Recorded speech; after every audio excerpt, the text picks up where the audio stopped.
It's time for Security Now. Steve Gibson is here. Lots to talk about. Tavis Ormandy's found another big flaw, this time in uTorrent, the BitTorrent client that a lot of people use. You may not want to use it after you hear about this. News from the iPhone hackers at Cellebrite. Apple's moving its databases to China. And Firefox 60 is losing its cookie management feature. It's all coming up next on Security Now. Netcasts you love. From people you trust. This is Twit. Bandwidth for Security Now is provided by CacheFly at CACHEFLY.com. This is Security Now with Steve Gibson, episode 652, recorded Tuesday, February 27th, 2018. WebAssembly. Security Now is brought to you by WordPress. Reach more customers when you build your business website on WordPress.com.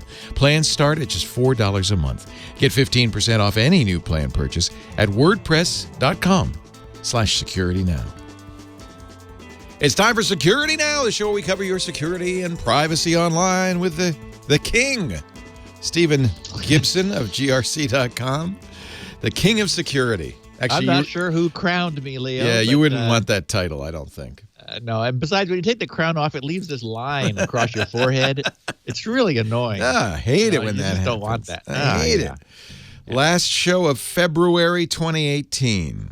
It is indeed. I titled this WebAssembly not because I want to do a super extensive deep dive, but because a whole bunch of our listeners have asked me about it since I've been talking about the inefficiency of mining cryptocurrencies with JavaScript. They're all saying, well, what about WebAssembly? What about WebAssembly? So I thought, okay, let's talk about that, sort of put that into the proper context and like where that fits in terms of performance and so forth. So mostly we're just going to kind of wrap up with what is WebAssembly? What are the benefits? Where does it stand? Where does it fit in the performance range and so forth? So I thought, okay, that's what we'll call this February 27th issue 652 of the podcast. But other than that, we had a bunch of interesting news. We do have an update from Intel on the status of Spectre and Meltdown microcode. And there's a link in the notes, Leo, to a PDF you're going to want to open at some point, just probably for your own edification. I think our listeners will too, because it's the complete processor breakdown of, which is probably not the right word in this case, of where Intel stands with every single processor they have across their line in terms of the microcode updates. And so we're going to talk about that. Also, we have this week in cryptojacking, some news there. Tavis strikes again. Georgia on my mind, and not in a good way. News from the iPhone hackers at Cellebrite, or at least rumors. Also some concerns over Apple's announcement that it's going to be moving its Chinese customer data to China. A question about e-passports, which were mandated back in 2007, and something you're not going to believe. Also, Firefox 60, which is the next major release to come out, is losing a feature that I expect some of our listeners are going to be unhappy about. It kind of annoys me, but progress. We also have some news about the IRS and cryptocurrencies. Some good news about the next release of Android, which will be the P. And in some ways, it looks like it enhances privacy. So maybe P is for privacy, although I guess it has to be, pancakes or something. Then we also have some updates on malicious code signing, a very cool CloudFront Troy Hunt combo hack, which I think it's just very, very clever. Some errata, a little bit of miscellany, some closing the loop with our terrific listeners, and then we will wrap up by explaining where WebAssembly fits in the spectrum of browser-based code execution, because it's not the answer for cryptocurrency mining, but it's definitely an answer to something. So we'll figure that out. We'll figure out what the question is in a bit. And another picture of the week, Leo. This is just oh Lord. It cracks me up. Yeah. It's got to be a joke, but maybe not. I really think it has to be. I mean, it looks completely legitimate, but you know, it may be a hoax. Yeah. Although I think the one with the pail that they remember. Yes, this is generator. a series, an ongoing series. I believe. Yeah. If nothing else, it's good for a hoot. So, all of that coming up. But first, a word from our sponsor. We're brought to you today by WordPress.com. My blog's brought to you by WordPress. In fact, I love WordPress, and I have for years. Started using it when Matt Mullenweg first released it to the world. At the time, I ran my own server. I downloaded the software and ran it and all of that. And now I have to say I've discovered WordPress.com. I'm never going to do it again. I'm never doing it again. It's less expensive. It's easier. There's experts to help you. There's a whole community around it. WordPress.com. That's where my blog lives and where yours should too. Whether your website is for your business, sharing your voice, your work, whatever it is that, publicizing your latest venture, WordPress.com gives you the freedom and flexibility to do your own thing and to do it right, to do it looking good. You don't need to do the coding or the design. WordPress provides all the tools you need to get your site up and running. It'll just take a few minutes. I mean, literally. There's a great customer support team there, 24/7, Monday through Friday. They're there on weekends as well to help you. Hundreds of themes to pick from, a complete e-commerce solution. In fact, they've got many options ranging from simple, just a buy button to a complete online store. You get to choose. And man, the price is right. As little as $4 a month. When you're ready to expand your business's online reach, WordPress makes it easy with built-in SEO, social sharing, specialized plugins. I turned on HTTPS comes with the site, but I also turned on AMP. The Akismet spam is anti-spam for comments is the best thing ever. I can go on and on.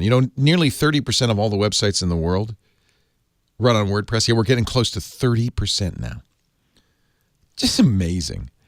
I seriously love WordPress, and I know you're going to want to check it out. So go to WordPress.com/security now. Lots of answers to your questions there. And there's another reason you're going to want to go to WordPress.com/security now. 15% off your brand new website. Yeah. Any new planned purchase, 15% off. WordPress.com/security now to create your stunning website. Oh, man, I love WordPress. Every time I blog there, I go, I'm so glad. What a relief. This is the best. WordPress.com/security now. Steve uses it. It's a good reason to do it. I do. It's nice to have the problem solved. Yeah. It's just like, okay, let's, some things, especially me, I want to get in and tweak every button and dial. I loved running my own server, but you find you spend all your time running your server.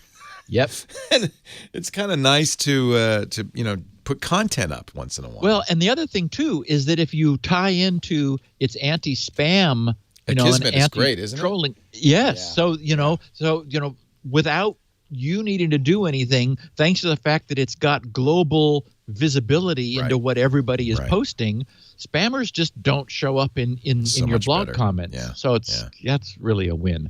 I've been staring at this picture of the week while you were telling us about WordPress, and I think I understand it better than I did before. Well, I think anybody looking at it's going to get it pretty quickly, at least what the intent is, right? Yes. Well, and of course the first one we ran across like this was that big motor generator that was near some railing, and there was a big green, solid copper but green insulation for ground, wire coming off, wrapped around a pole, that was a metal pole that was then stuck into a big pitcher, a bucket of dirt.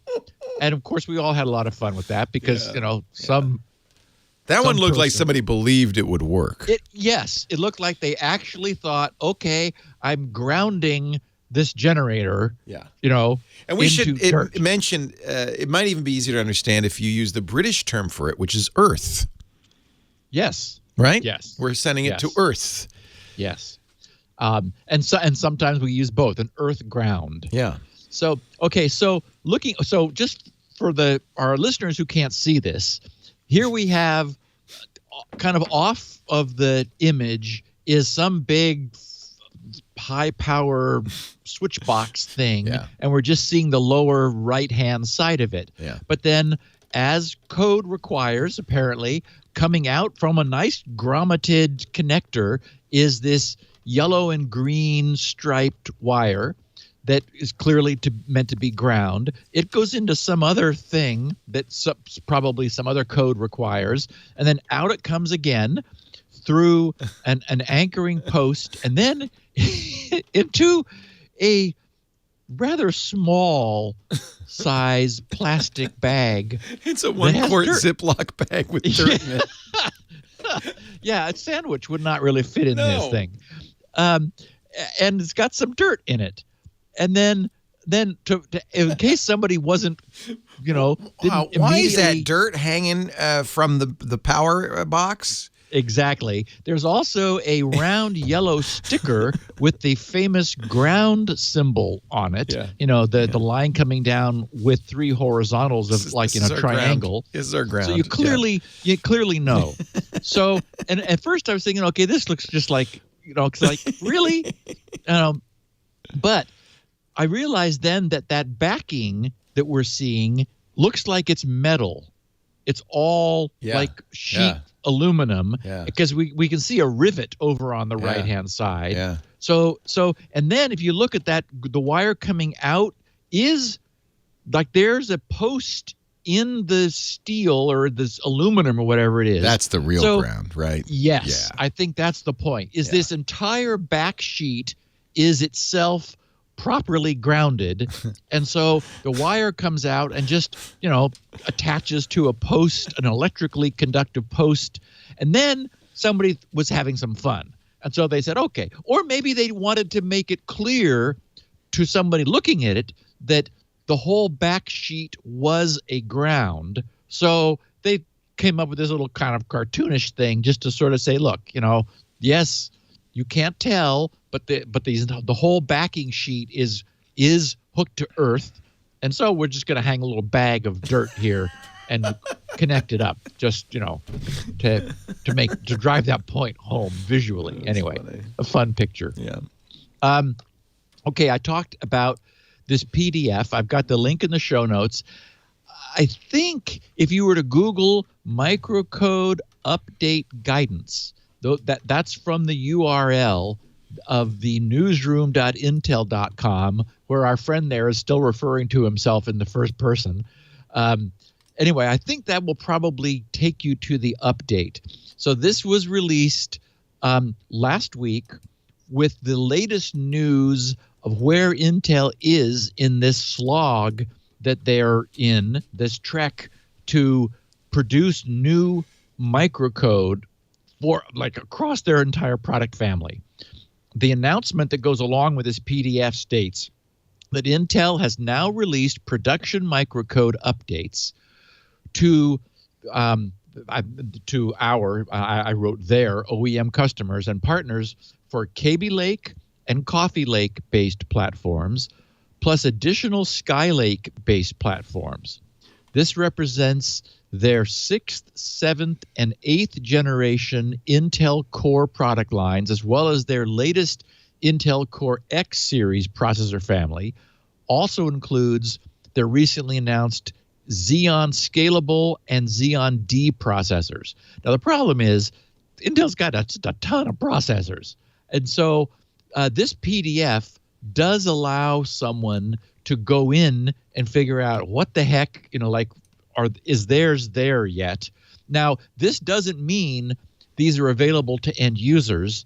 And I noted in some of the coverage on the net that Intel had not yet updated that Linux package, which would allow someone would allow Linux systems to dynamically patch their microcode.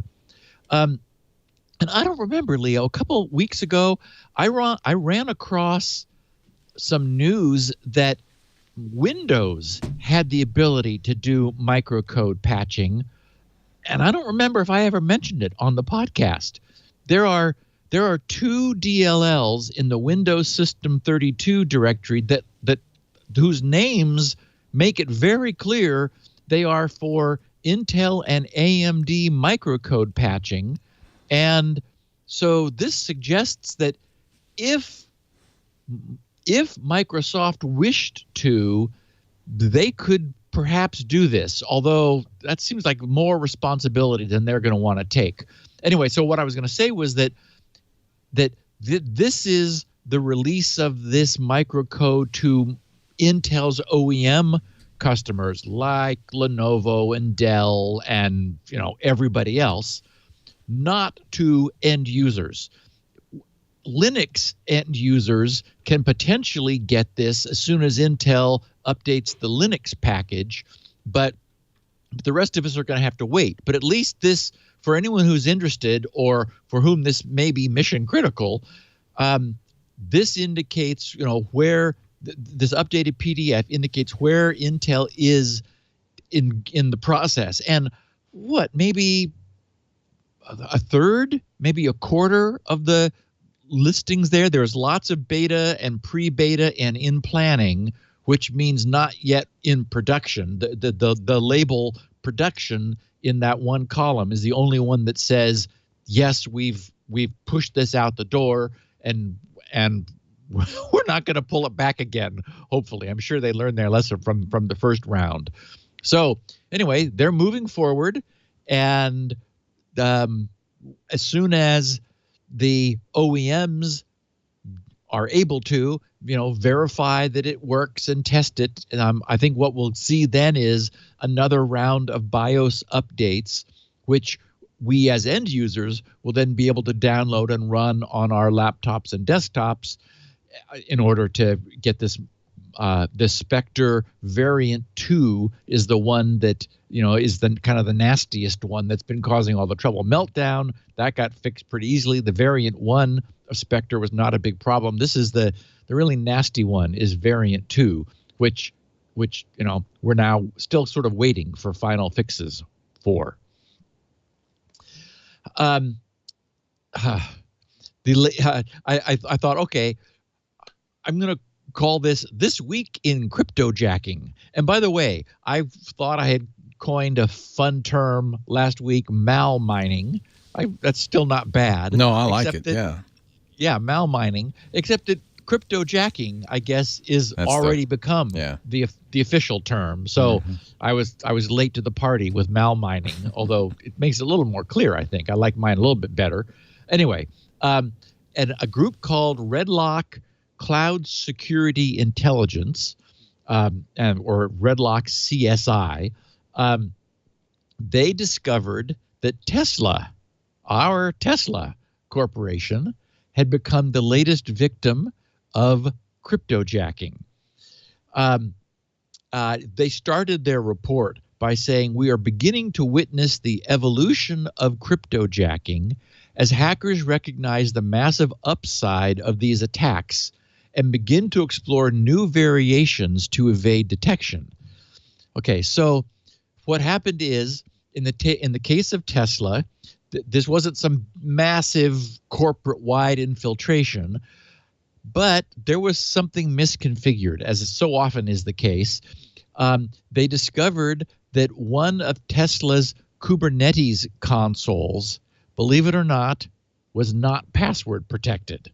It was just wide open.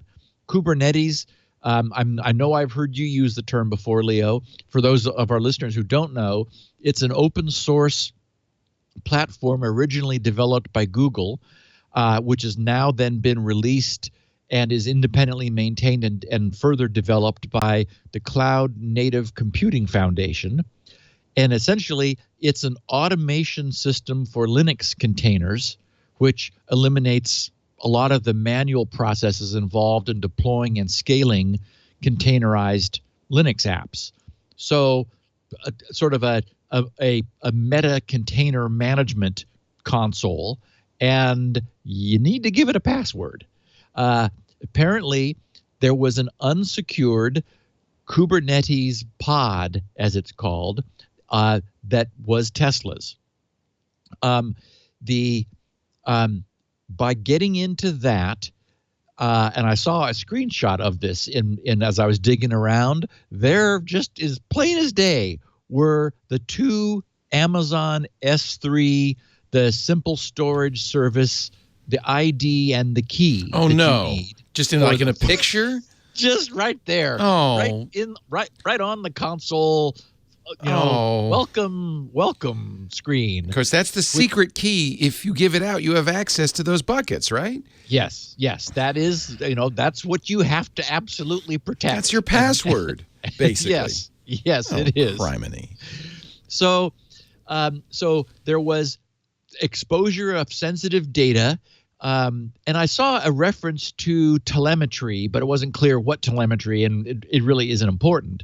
What was interesting was that in addition to that data exposure, as a consequence of having access to this console, the hackers were performing they were able to run crypto mining, but of a slightly different nature, or sort of more professional than we've seen before.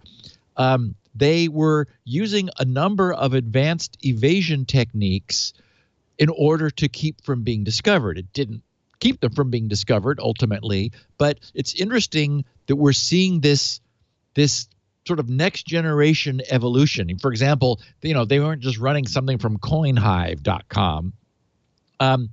They did not use a well-known public mining pool, which is like the easy thing to do. You just run some mining pool software and point to a public mining pool. The problem is then you have well-known, well-identified endpoint for your traffic, and it's easy to catch. Instead, they installed their own mining pool software and then configured the malicious script to connect to an unlisted semi-public endpoint. They even used an IP address for the mining pool software behind Cloudflare, because whenever you register for a CDN, you get an IP. And this allowed them to use an IP that could be changed at will and was floating around. So, not locked down. They also went to the effort of using a non-standard port, so they were off the radar, and the Redlock people who saw this all running noted that the CPU was not near pinned. So these guys, whoever the bad guys were who set this up, they went to some lengths to install something which would be able to run probably undetected for a long time. They basically created their own command and control infrastructure so that would not be easily found from scanning or typical behavior, and then didn't want to give themselves away by going full bore, cranking up the CPU usage, because that could draw attention to them. So they were taking some percentage of the CPU for mining, but probably hoped to just sit there and mine quietly for the duration of however long they could get. So I think that the way that the take these guys had, these the Redlock folks had, is exactly right. That what we're going to begin seeing, what we're going to be seeing, is an evolution in the seriousness of crypto jacking or malmining, to use my term, that is serious. Through the years, viruses never made anyone any money. They were just sort of curiosities. They were annoying. They propagated. They were sort of, in the domain of hackers who you sort of wondered, well, why are they doing this? What's the point of and we just sort of, oh, look, I can screw around with the world's computers by creating a virus and seeing how far it goes or how long it lives or something. But they weren't money making. But then, as we saw a couple years ago, when this idea of crypto, cryptography-based ransomware occurred, where you could arrange to create a key where each instance's key was unique, and you were able to use public key crypto in order to encrypt someone's files and then hold them at ransom. That we saw a change then. Suddenly, there was a way to make money potentially from these kinds of, the same kinds of viruses and games that were being played before. Suddenly, dollars. And of course, now we have real world currency exchangeable cryptocurrencies. So this is not just virtual money. This is money you can buy things with. So now what we're seeing is the next evolution of this is that now it's possible to monetize the theft of idle CPU resources, which arguably exist everywhere. Everything that's on the net has a computer behind it. And suddenly, sadly, light bulbs, all kinds of stuff have, all of our IoT stuff may not have much power, but, there's strength in numbers. So I really think we're going to begin to see, well, we are seeing, and I think it's going to continue. I see no sense that it's going to reverse. I remember when we first saw the tip of the ransomware iceberg years ago, on this podcast, we said, uh-oh, this is not good. This is now you can get paid for infecting and encrypting someone's computer. That creates incentive. And I think the same pressure, the same leveraging of our unfortunately porous security is going to create, I guess, what we would call intrusion pressure to get into systems exactly like this. Find something and just begin setting up little mining operations wherever you can, and participate in a pool and start generating revenue. I in the same way that the first sign of the ransomware, sort of gave us this sense that that we're going to be seeing more of this, and of course we did. I think we're entering a new world where the ability to monetize idle CPU resources like other people's, because remember that it's depending upon where you are, it is and how and what technology you're using. There's so much competition for mining now that the cost of electric power is oftentimes greater than your ability to mine a given cryptocurrency. That is, your electric bill goes up more than cryptocurrency comes into a wallet. Again, depending upon where you are, because there's a huge variation, at least in the U.S., in the cost of electricity. And depending upon the size of your installation, you did that power, a percentage of that electrical power is not just going to computation, it's going to heat, where there's a lot of heat generated. So now you have to somehow get the heat out of the environment. So you have to pay for air conditioning too, classic data center operations. So The point is, you don't want to use your own power. It's not profitable. You want to steal power from other people, even no matter how inefficient it is, because you're not paying for it. They are.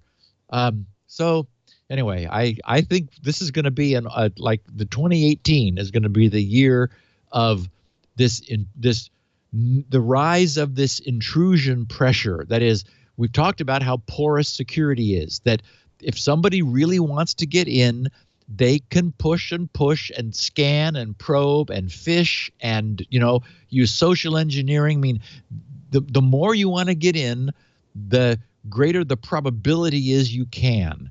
And the idea that there's a profit, potentially long-term persistent profit. Think about, for example, the fact that the internet is all full of this background radiation that we've talked about, that Code Red and NIMDA worms are still out there scanning around. Well, they could be mining cryptocurrency for the last decade. Well, it hasn't been around for the last decade, but the point is there is an opportunity to set up long-term residents stealing power from somebody's closet. Who knows where these things are? Anyway, I think this week in crypto jacking or malmining, I guess I have to settle on a term one of these days. That's going to be an ongoing theme, I think, for the podcast. Tavis, our illustrious Google Project Zero security researcher, peered into uTorrent, and we can pretty much predict the rest. As we know, uTorrent, is it pronounced uTorrent or microtorrent? I say microtorrent. I think the U is supposed to be the micron symbol, right? Yeah, that's always sort of been yeah. I think I always say microtorrent. Okay, good. So, and of course, that is BitTorrent's official peer-to-peer file torrenting application, which is in use, by many millions of active users every day. It's the internet's number one peer-to-peer torrent application. After checking into the way microtorrent operated last November, Tavis, on behalf of Google's Project Zero, not surprisingly, found some problems, actually some bad problems, and reached out to BitTorrent.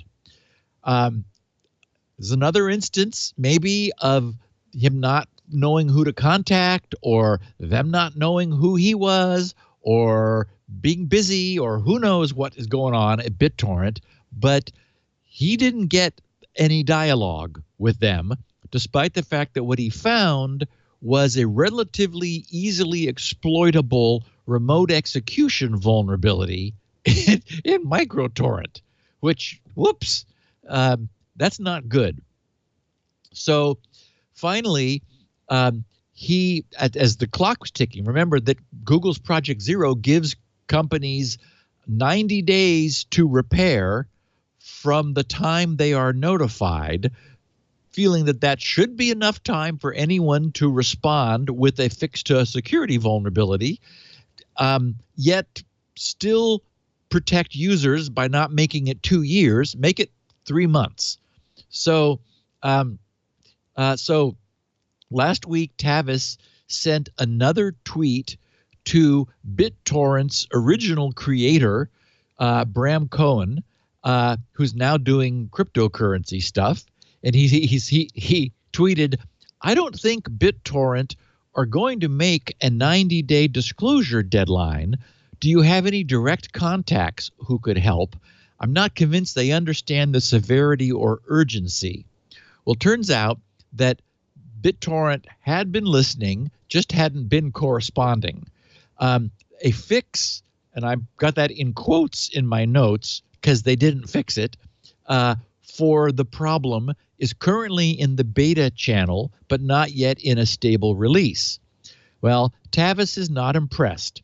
And he wrote in the Project Zero blog, he said, it looks like BitTorrent just added a second token to microtorrent web. That does not solve the DNS rebinding issue, and that's what it was that Torrent found was a vulnerability that could be exploited through DNS rebinding. He said, it just broke my exploit, meaning that unfortunately they prevented the one thing that Tavis found, or the one example Tavis gave them, but didn't fix the underlying problem. They muted the symptom essentially rather than curing the disease. And in this case, the disease appears to be significant. What Tavis wrote in the blog was, he said, by default, microtorrent creates an HTTP RPC, that's a remote procedure call, server on port 10,000. That's in microtorrent classic, or on port 19575, and that's not a secret, that's well known, in microtorrent web. He says there are numerous problems with these RPC servers that can be exploited by any website using, and then he uses the JavaScript function. It's XML HTTP request, which is a way for code running on a page to generate requests for various assets. Although I think you would need to mess around with DNS, because normally you would have some same origin protections. But anyway, he says, to be clear, visiting any website is enough to compromise these applications. And he says in his notes, as the name suggests, microtorrent web uses a web interface and is controlled by a browser as opposed to the desktop application. By default, microtorrent web is configured to start up with Windows, so will always be running and accessible. Essentially, it's like a server running in the background, and then if you want to, you can fire up a web browser and connect to this server running in your machine on the local host port in order to configure it and drop in requests for it to torrent files. He says, for authentication, a random token is generated and stored in a configuration file, which must be passed as a URL parameter with all requests. Okay, so that sort of sounds good. It generates at installation, it invents a random token, and then that's got to be present in the request URL. He says, when you click the microtorrent tray icon, a browser window is opened with the authentication token populated, and he gives an example of it. Standard localhost URL. He says, while not a particularly strong secret, it at least would make remote attacks non-trivial. He says, unfortunately, however, the authentication secret is stored inside the web root, meaning you can just fetch the secret, like by asking for http://127.0.0.1:19575/, which is the root of the server, and it returns it to you. So, and actually he said WTF exclamation point question mark exclamation point question mark, and he repeats that a few times. So he says you could just fetch the secret and gain complete control of the service. That's pretty funny, actually. So a browser could do that. I mean, JavaScript in a browser or a website, obviously. Yeah. Yes, wow. Exactly. It's just nuts. So the takeaway for our listeners is be very careful. Don't run microtorrent, I think would be I think the takeaway. There's no way this is safe because if you were to go to a malicious website, it could use XML HTTP request in order to determine the secret token and then issue commands. And he goes a little bit further because he says once you have the secret, you can just change the directory which torrents are saved to, then download any file anywhere which is writable in the system, meaning you can replace I mean, you can essentially a remote attacker who uses this vulnerability in microtorrent can cause your microtorrent instance to go get a file and place it anywhere in the system. So, the first one would be something malicious, and the second one would be an auto start invocation in your auto run tree. I mean, it's just crazy what this could do. So, yes, not safe. And they didn't respond. They didn't actually fix the problem. They just sort of sidestepped it. So this certainly turns up the heat. Anyone using microtorrent, I would say, don't leave it running. As Tavis said, by default, it just comes up and sort of runs as a service. You normally do it, yeah. Yeah. So I would say don't leave it running when you're not using it. Use it carefully and be looking for updates from BitTorrent that convinces you that this has been fixed in the right way. Or maybe I think I have a link do I have a link in the notes to what Tavis wrote? I have a link to a 260blog.com story that talks about this and I followed that down into Tavis's postings on Google Project Zero. So there's certainly a way to get that. And I would say I would wait until Tavis acknowledges in his blog that they finally got this thing fixed, because yikes. So in a move that is very worrisome, Georgia, the U.S. state of Georgia, is moving. It's already passed the Senate. It's now in the House to criminalize independent computer security research. I don't know if in the last year there have been many podcasts where I have said, please, please, please, don't let this ever happen. This will be the worst thing that ever happened. So this is a bill to be entitled, is the way this bill reads, an act to amend, this is all legalese, Part 1 of Article 6 of Chapter 9 of Title 16 of the Official Code of Georgia, annotated. And it says, related to computer crimes, so as to create the new crime of unauthorized computer access, to provide for penalties, to change provisions relating to venue for computer crimes, to provide for forfeiture, to provide for related matters, to repeal conflicting laws, and for other purposes. And I found the bill on February 12th. A couple weeks ago, the bill passed the Georgia Senate and is now in the House.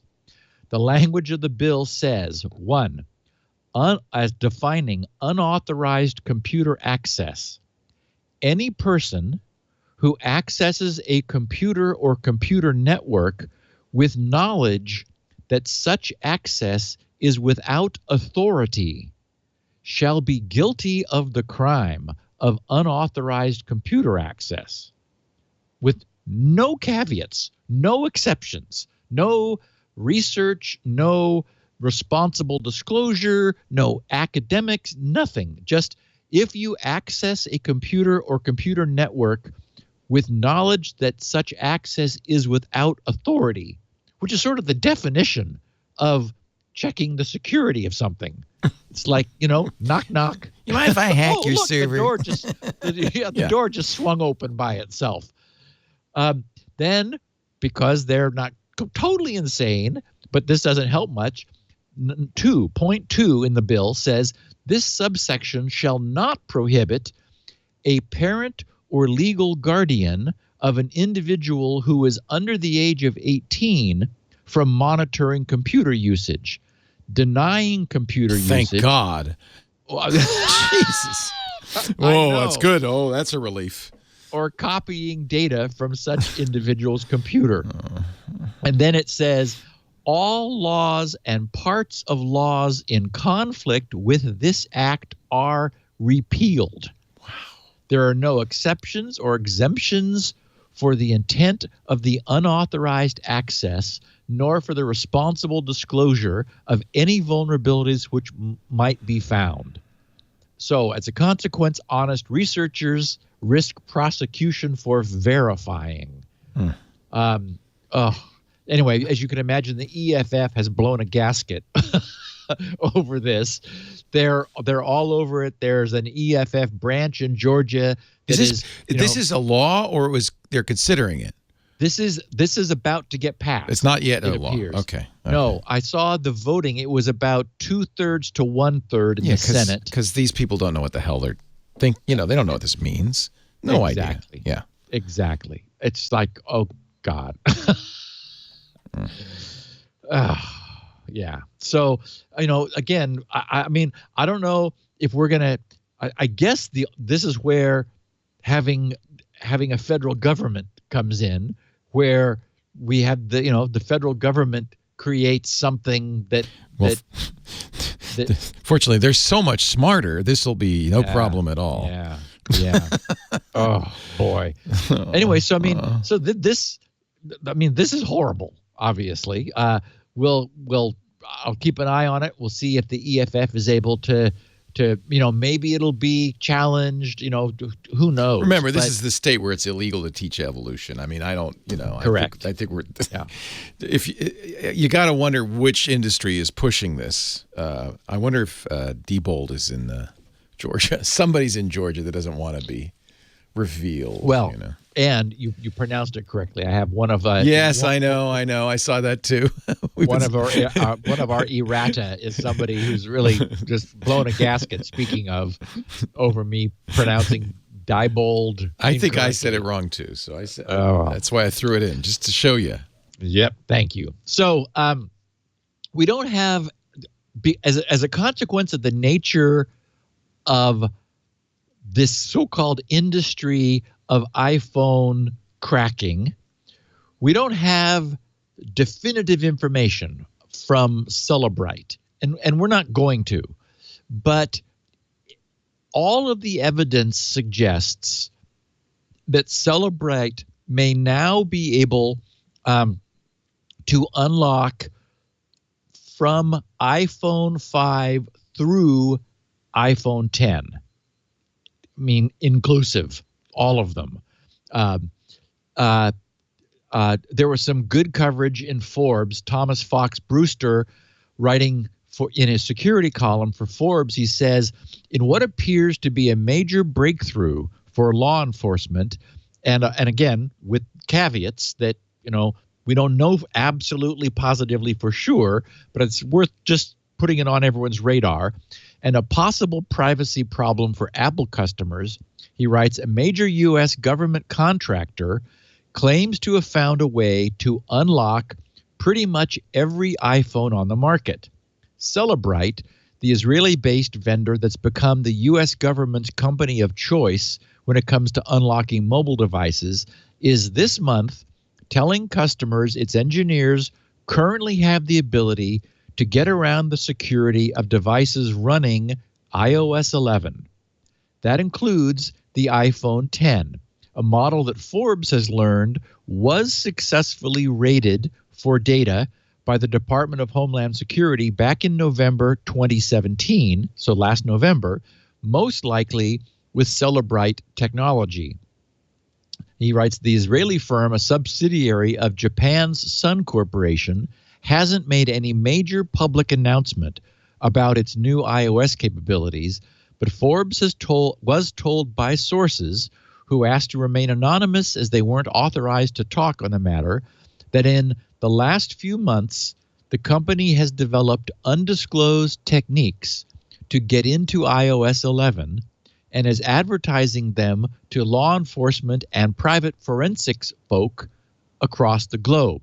Indeed, he writes, the company's literature for its, quote, advanced unlocking and extraction services offering now notes the company can break the security of, quote, Apple iOS devices and operating systems, including iPhone, iPad, iPad mini, iPad Pro, and iPod Touch running iOS 5 to iOS 11. So then Thomas's column goes into much greater detail, citing interesting but necessarily hearsay accounts of various models of iPhones being accessed, but as always, without absolute definitive detail. But of course, that's because Cellebrite protects these secrets as much from Apple as from their own customers. They could probably put this in some software. They might be able to package it in something that they sell, but Apple would be first in line to purchase it through a cutout and figure out what Cellebrite is doing, and assuming that they really wanted to, fix the problem.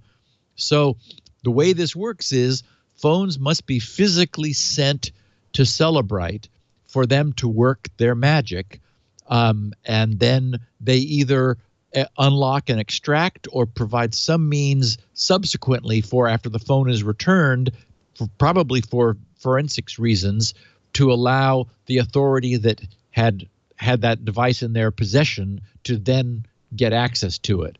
So again, this is hearsay and rumor. Seems to be pretty well sourced, however.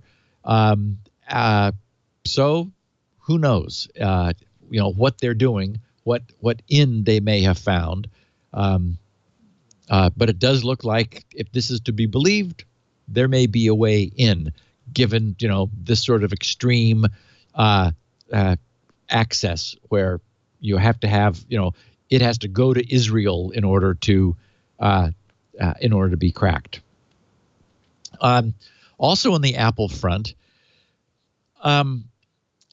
following Microsoft with Azure and their Office 365 services and Amazon, Apple is complying with a new Chinese law which requires the data for Chinese citizens to reside in China.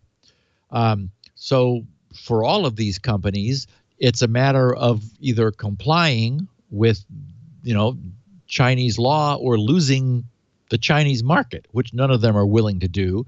Greater China is Apple's second most important market after the U.S., which generated in its most recent fiscal year $44.76 billion in revenue, which is a fifth of Apple's total revenue for the year. So China's number two, and Apple's not about to say, no, just because they're not willing to relocate their data.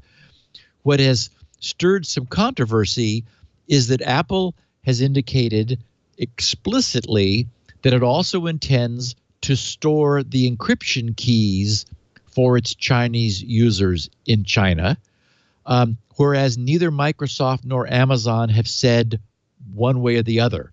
They've declined to comment.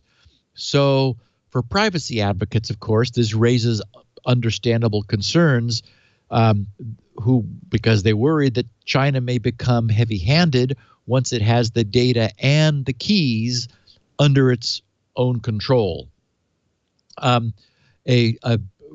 some coverage of this, a Beijing-based attorney who was asked about the decision said that Chinese iPhone users are disappointed by Apple's changes to iCloud data storage because privacy protection in China is weak.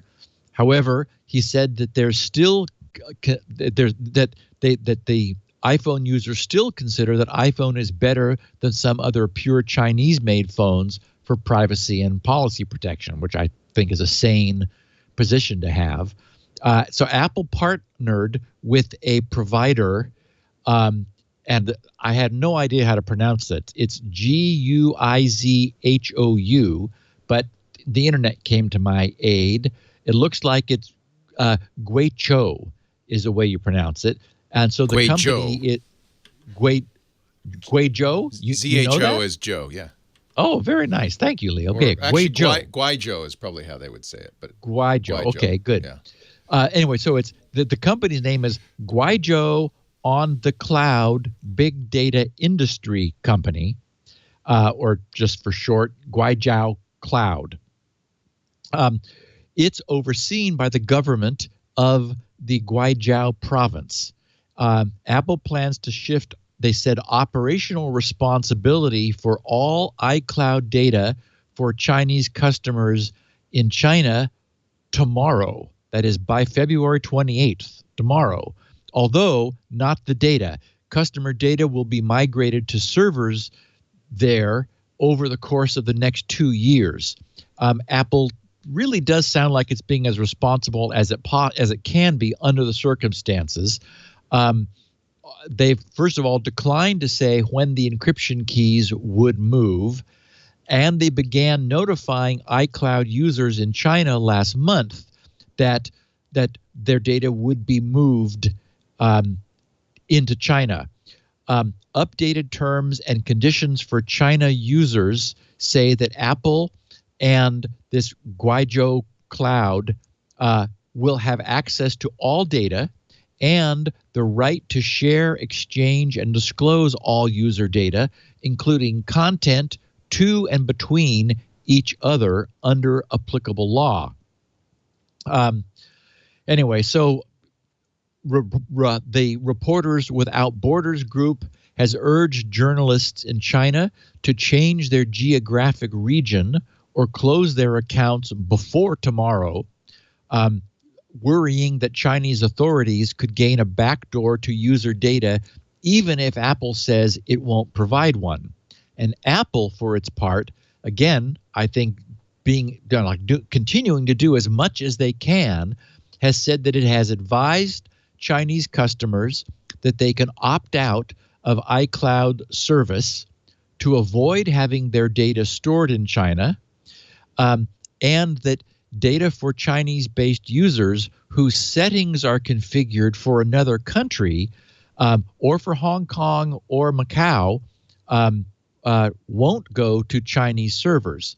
And Apple said it won't transfer anyone's data until they have accepted the new mainland China terms of service. So I think they're doing everything that they can. And, this is the nature of a global network and, the autonomy that countries have over, their own citizens. So we should point out that the Chinese could still go to Apple in the current situation and ask for the keys through the American courts. And more importantly, if you're American, this is a clear indication that Apple has the capability of unencrypting your iCloud data and will do so if offered an appropriate subpoena or warrant, which, people, I think, when I mentioned this on Twit, people went, what? I said, yeah, Apple kind of implies that they're secure and encrypted, but no, your iCloud stuff, they can see it just like Dropbox and most cloud storage stuff. And we've talked in the past about why that is. Yes, and I think you're very right to disambiguate iCloud from iPhone, because, what it is that Apple says they absolutely cannot get into is your iPhone. But I remember in the case of even back in the San Bernardino case, if that person's phone had been backed up to iCloud, then Apple said, we Apple can provide the data. Told the FBI, geez, if you just told us ahead of time, we would have told you this. Right. We can't unlock the phone. Now, I wonder, given that Apple's done everything they can to make sure that they can't get into the phone, why they still persist in keeping the keys for iCloud. Probably because functionally, trust no one encryption on a cloud storage service eliminates, as we've talked about before, a lot of features, right? That's probably why. Yes, there are lots of things you cannot do that Apple needs to do. If nothing else, probably like recovery. If they're now backing up you're able to back up your iOS devices to the cloud, then it gets run over by a tractor. Right. Okay, so now you really need it back. Yeah, so you may need Apple's help. Customers want it. In fact, we talked before about how Apple's kind of stepped back a little bit in the amount of security they have on those phones. Because customers are saying, well, I can't get my password. Well, in fact, we will soon be talking about Squirrel, and I was teasing people, week before last that I would have an announcement to make. It's not something you can download yet, but it is done. I'm in the process of adding a visual monitor screen to the secret data block for us in the GRC news group to use to watch the app's use of secret data so that we can absolutely visually verify that it is being proactively wiped from memory. The only way I know to do that is just to actually see it and watch it disappear the moment you're finished with an operation. So during the final wrap up, I need to go through and check the jargon that the app uses, reread the terminology to make sure it's consistent. But I mean, we're there. This comes up in this instance, Leo, because the whole point of Squirrel is there's no recourse. There's no one. If you refuse to back up your identity, if you refuse to print out something that we help you print out, if you refuse, then okay. The whole point of it is TNO. That you are responsible. There's ways you can recover your identity, but you really just have to do a couple things in the beginning. Then you're completely recoverable. But there is no third party, and so it remains to be seen whether that is too much responsibility for people to have. Maybe it is. Maybe people don't really care about their security that much. We'll find out. But what has been built now is a system that at least says, okay, we built a workable system that is between you and the websites you visit. You can very securely authenticate your identity in a way that breaches at the server can't expose passwords or email addresses or any. Squirrel gives websites no secrets to keep, so they don't have anything that they have to worry about protecting from disclosure.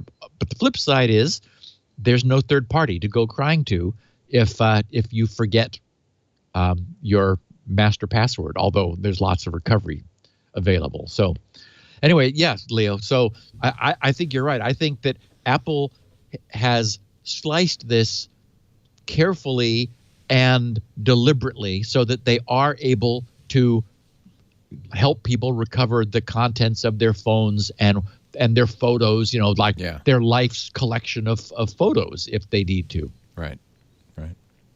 And they're always being prompted to increase your iCloud storage. I'm still within the minimum, but just because I'm kind of persnickety about that, I imagine a lot of people just say, "Oh, sure, I'll pay a little more per month." Apple pushes you to back up your phone to iCloud. Yeah. Which means even if your phone is encrypted, as they pointed out to the FBI in the San Bernardino case, your iCloud's not. Yep. Well, it is, but they are able to access it. It's encrypted. Yeah. So sort of. Okay, now you're not going to believe this one. Introduced and mandated more than a decade ago, and you travel a lot, so I'm sure you have one, back in 2007, so 11 years ago, all newly issued passports must now be e-passports, as they're called. And I'm sure you've got one, and you've got a little chip in yours, right? Yep, little RFID chip in it. Yep. It's in the spine. Citizens of the 38 countries on the visa waiver list must have an e-passport in order to be admitted to the U.S. And, of course, U.S. citizens have to have one when traveling abroad. These e-passports have an electronic chip containing cryptographic information and machine-readable text, which makes it very easy to verify a passport's authenticity and integrity, or at least so goes the theory. What is it? CPB, the Customs and Border Protection, U.S. Customs and Border Protection, is the division of the U.S. that is in charge of this. And the border staff have long since deployed e-passport readers at most ports of entry, because it makes reading the data out of the passports and automatically and electronically logging the passport data easier, quicker, and more efficient. Okay, now get this. Although all e-passport data has been cryptographically digitally signed from the beginning, Customs and Border Protection has never has had the software necessary to authenticate the information stored on the e-passport chips. Oh, I kid you not. So they just take for whatever you say. They go, okay. Yeah. That's fine. So it can be forged at will, and it's super encrypted, super secret, cannot be forged. So they now you're more vulnerable to forgery, because this is the unforgeable, cryptographically signed e-passport system, which doesn't check the signature. Well, somehow, that makes it easier. Somehow this fell across. Yeah, exactly. Oh, that was. In other words, signatures. as Enrid says in the chat room, fake e-passports are just like fake regular passports. Right? Yeah, exactly. Well, except worse. Feature parity. Yeah, because they're impossible to forge, right? So they're more strongly believed, right, if it's an e-passport, because it's all crypto something magical, except it isn't, and it never has been. So somehow this fell across the radar of Senators Ron Wyden, thank goodness he's there, and Claire McCaskill, who wrote to U.S. Customs and Border Protection's acting commissioner Kevin K. McEllian, MC. I didn't pronounce this ahead of time. McEllian. I can't pronounce his name. I'm not gonna anyway, I think it's Guizhou. I think it is. Not even Chinese. I think Macalinen is what I would say. Oh, thank you, Macalinen. I like. There you go. Yeah. See, yes, Kevin K. Macalinen, for clarification of this rumor. And demanding some attention. In their letter, they said CBP does not have the software necessary to authenticate the information stored on the e-passport chips. Specifically, CBP cannot verify the digital signatures stored on the e-passport, which means that CBP is unable to determine if the data stored on the smart chips has been tampered with or forged, in their letter stated. And the CBP has been aware of this glaring lapse since at least 2010, when the Government Accountability Office, the GAO, released a report highlighting the gap in technology. So, we know what that means. What that means is there was somewhere back in 2007, there was a public and private key pair that was created. And anyone who is minting one of these passports has super secret private control of this private key. Of course they do. So the data for the passport is hashed, and the digest, the hash of the data, is then cryptographically signed with the super secret private key, which nobody else has. And every e-passport, and since passports can come from different places, there must be a collection of private keys, any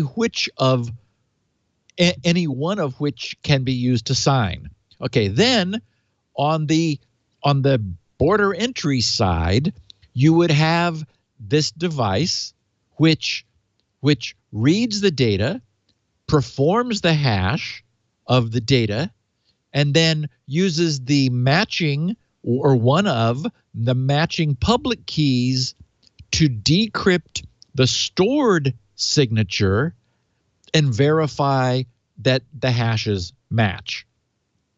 And none of them do that. They never have.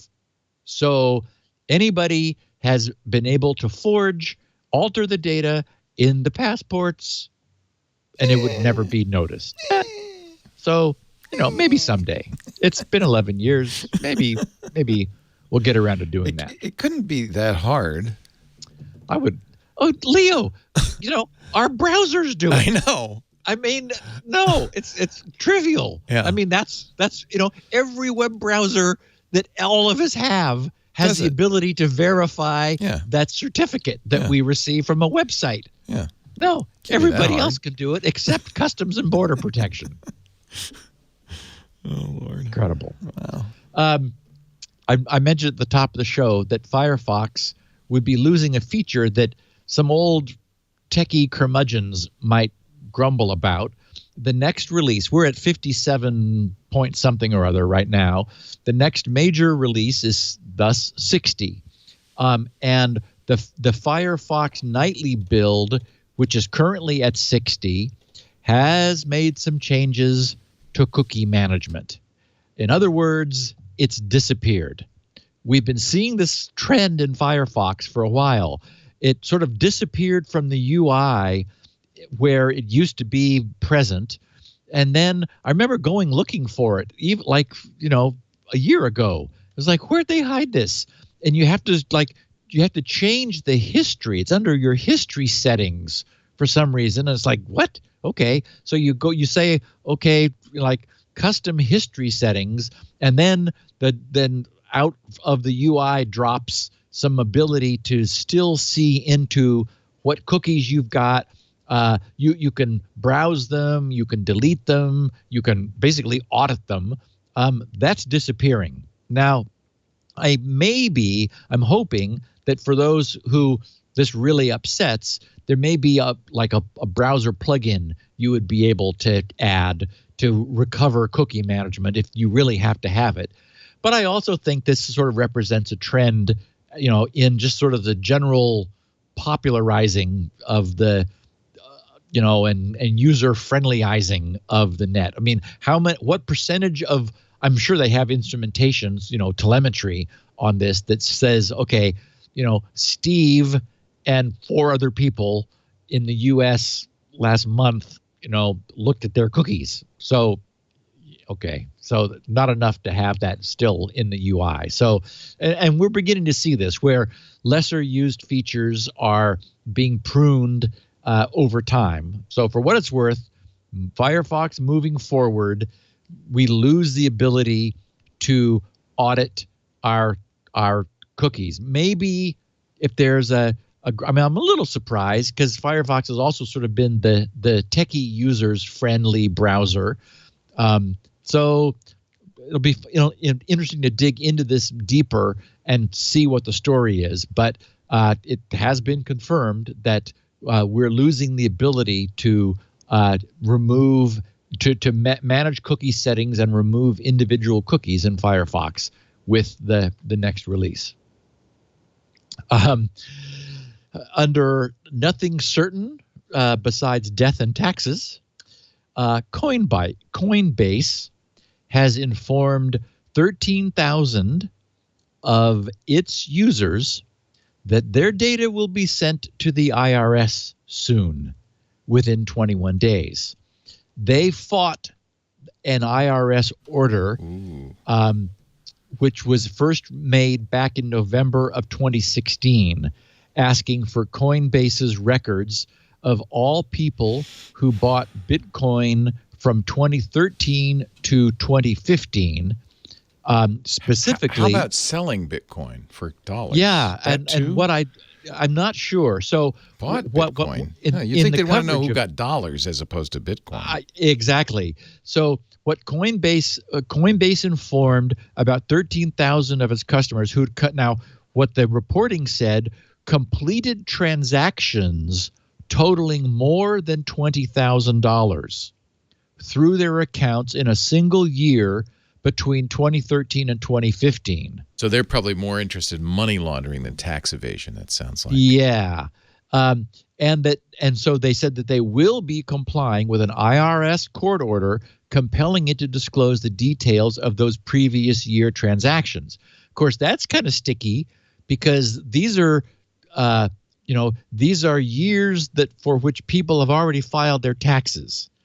And so yikes. You want to make sure, that you, declared those back then. I don't know what happens if you amend a back return in that way. It's probably going to upset things. Anyway, in an email and on its website last Friday, Coinbase noted that it had, quote, fought this summons in court in an effort to protect its customers and the industry as a whole, they wrote, from unwarranted intrusions from the government. But they ended up losing in court, and so they added that a court order requires us to produce information specific to your account, and that somewhere I saw, including taxpayer IDs, names, dates of birth, addresses, and transaction records from that period. So you're right, Leo. The fact that it's a limit of 20,000 suggests maybe what they're looking for is major, egregious, large bulk transfers through Bitcoin and Coinbase. Mm-hmm. I guess probably most people would be staying under that limit in terms of transactions. If and when I ever attempt to liquidate mine, I will certainly declare the taxes without question because why take a chance? One has to. Yeah. Coinbase says it's 13,000 users, so that's not that's a small number, I'm sure. Yeah. So Android P is the next version of Android. I guess it's expected at this year's upcoming Google I/O Developer Conference, May 8th through 10th in Mountain View. And I was chuckling because it would be nice if the P edition stood for privacy. No. No. And at least, do we know, is it always a dessert? Yeah. Then it couldn't be pancake. So no. What's a P dessert? Has there already been speculation? Oh, yeah. There's lots of them.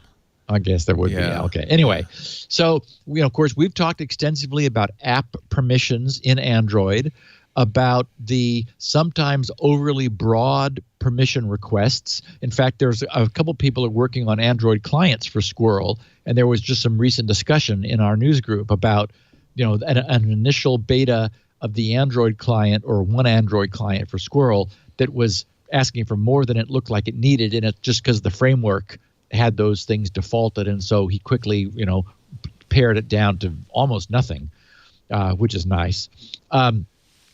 Anyway, overly broad permissions, about permission auditing and management, and also, of course, about how background applications, which are loaded but which you haven't been using for some time, can be used potentially to stealthily monitor and spy. So according to the Android Open Source Project, AOSP, to a recent commit to that, Google is working on 2 built-in features that will be part of Android P, meant to protect its users from malicious apps spying on them while they're spying on them using the smartphone's camera or microphone. The XDA developers saw this, and essentially it notices whether it identifies apps by the UID, the unique ID of the app, and if the app is running in the background for more than a certain amount of time, and that wasn't specified, but probably you switch away from it, and after some length of time, a few seconds, because you're no longer using it, and if you don't switch back within a certain length of time, it loses access to the camera. If the app continues to try to regain access, that will then generate an error, an explicit error from the app. And as for the microphone, what Google is doing is simply muting the mic. It just returns zeros in the audio stream so that no audio, the app continues to believe it's receiving, but it's just gone silent, which sort of makes sense because it's, you put it behind other apps and you're doing something else. So anyway, just nice to see that, Google is moving forward and responding to its users' privacy concerns, and in a way that doesn't probably interfere with anybody. I remember, was it Stuxnet? There was some time ago, there was some malware that was signed with a valid certificate, and that got us all up in a frenzy at the time. Oh yeah, from Turkey. Yeah. And remember, like, some legitimate manufacturer was broken into in the dead of night, and we believed that the certificate was stolen, and that was then used to sign some high-profile malware in order to allow it to, get used. Well, those were the quaint old days, Leo. Oh no. Yeah. It turns out that nowadays, malicious code signing certificates are no longer stolen. They are created. There's a threat intelligence firm, Recorded Future, which dug into the underground certificate supply industry, of which there now is one, and came up with some surprising discoveries.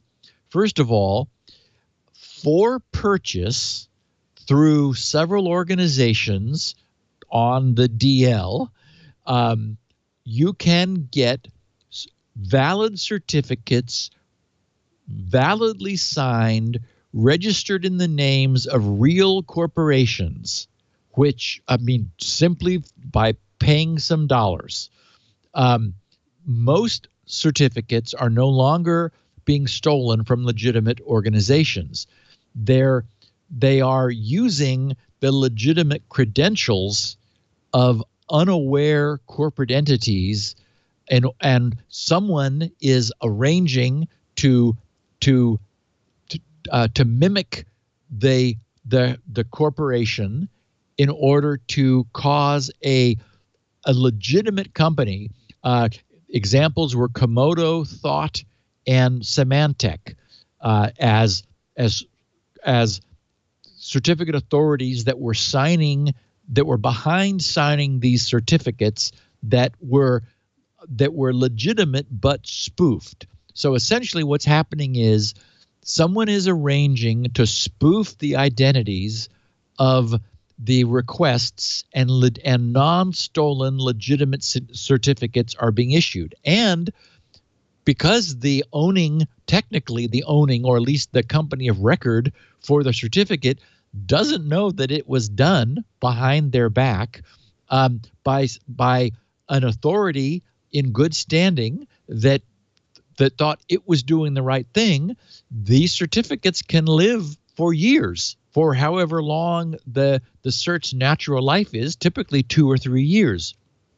It turns out that, of course, as we know, the reason this is being done is that legitimately signed code, it turns out in various studies that have been done, is up to twice as likely to pass unnoticed through antiviral systems. Antivirus systems, as we know, have become very heuristic in nature. They're making judgment calls, basically. And so one of the signals that they judge on is whether the code is signed. And EV signing, not surprisingly, makes the AV systems even more happy and less prone to give a warning. EV certificates often suppress the smart screen warnings in Windows, for example.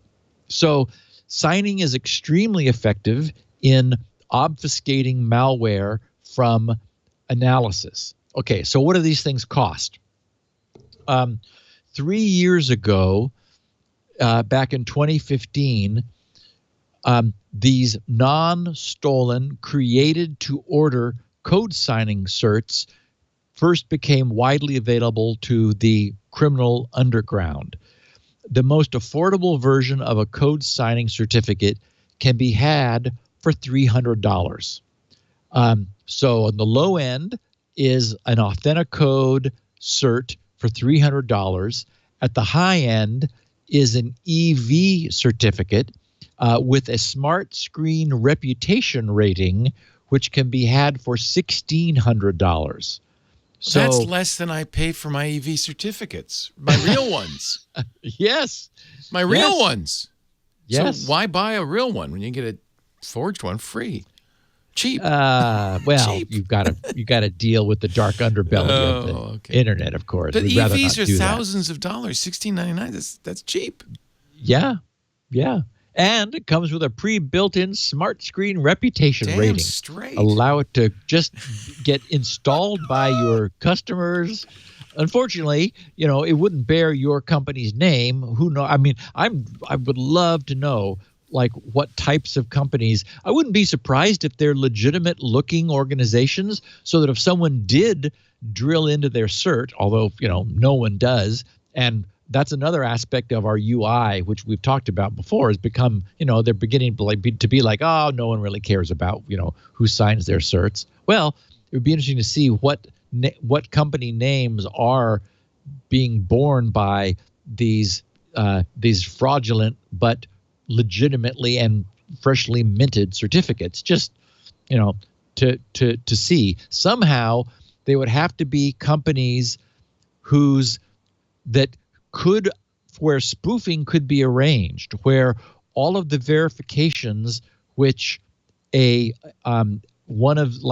major CA would go about performing could be intercepted or somehow spoofed. Maybe there are insiders inside some corporations that are getting a piece of the action to facilitate certificates being minted in their company's names. To me, that seems a little more likely than going to, because remember, any company can ask for a certificate from one of these issuers. So we have that same sort of trust everyone approach to this. If the certificate is signed by a legitimate entity, then and the certificate itself is legitimate, then it passes muster. So anyway, I just thought it was interesting that it's no longer the case that you need to, hack or steal an existing certificate in order to get something signed. If you've got the money, a lot of bad guys don't. They want to do this on the cheap. And so maybe hacking is easier, but you can just purchase certificates now on the dark web.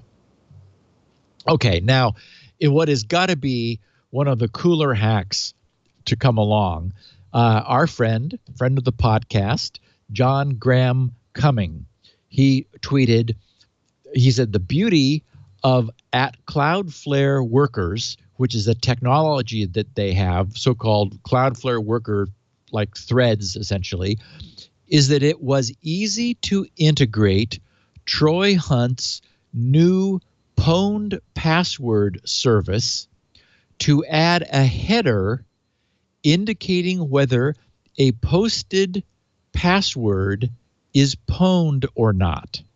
Then the server can warn the user. Okay, so let's back out of that a little bit and understand what this means. So we've got Cloudflare, that is, of course, a terrific CDN front end behind which websites operate.